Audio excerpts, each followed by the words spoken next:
Good day YouTube, JD here for Wednesday. I apologize, this video is going to be a little bit late. I was a little tied up on Wednesday and wasn't able to get this out on time, but I'm getting it taken care of right now. This week's topic is about ancestors.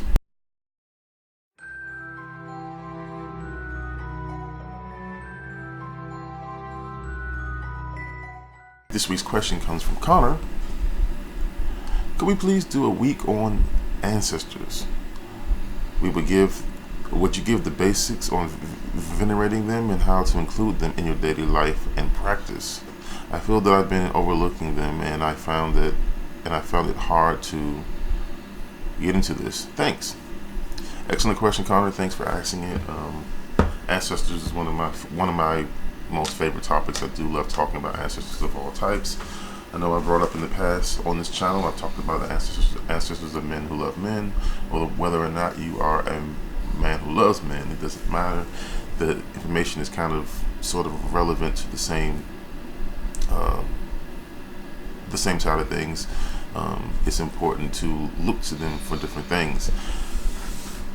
Working with ancestors is very, very easy. You can actually just basically call out to them in your ritual. For example, if you are a witch and you are in the habit or in the practice of casting a circle, you can literally invite them into the circle at any point.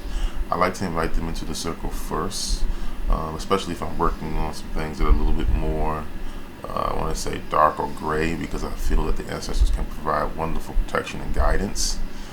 So you literally just call them in. You don't even really need to call them in by name. You could just say my ancestors, and they should hear you and they should show up. And in some cases, you may even feel them. And now, if you do have a specific ancestor in mind, you can actually call to them and you can pour them their favorite drink. That works quite well. You can do that in ritual.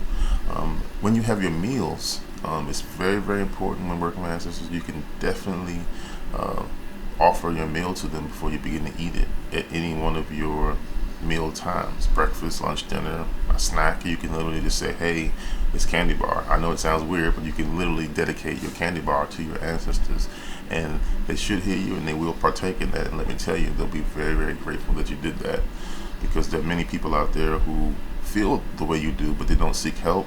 They don't look on how to connect with the ancestors, and the ancestors want that. They want that connection. They actually, like many spirits, they feed off the energy of the food that you offer, or the water. I mean, it doesn't really even have to be food. It could be any kind of drink, and they'll get that energy, and it'll give them the power to do what they do on the spirit world. So yes, Connor, I would just say, think about them whenever you're casting circles, if that's what you do.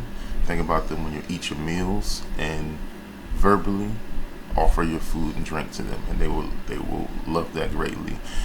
Don't be surprised if you start to get communications through dreams and things of that nature. Depending on which chakras are open for you, you may begin to hear them, and they will give you guidance.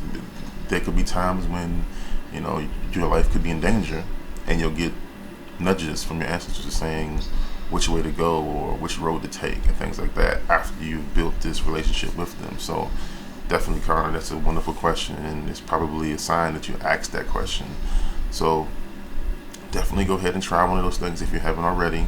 Offer your meals, offer your drink, and if you want, you can even call out to them before you go to sleep, saying that, hey, I want to have a dialogue with you. Whatever problems that you're having, mention them before you go to sleep and say, hey, I want to speak to my ancestors, and you may have a dream with them. But remember to kind of open that relationship with them by offering them things for your food and drink 3 or 4 times a day.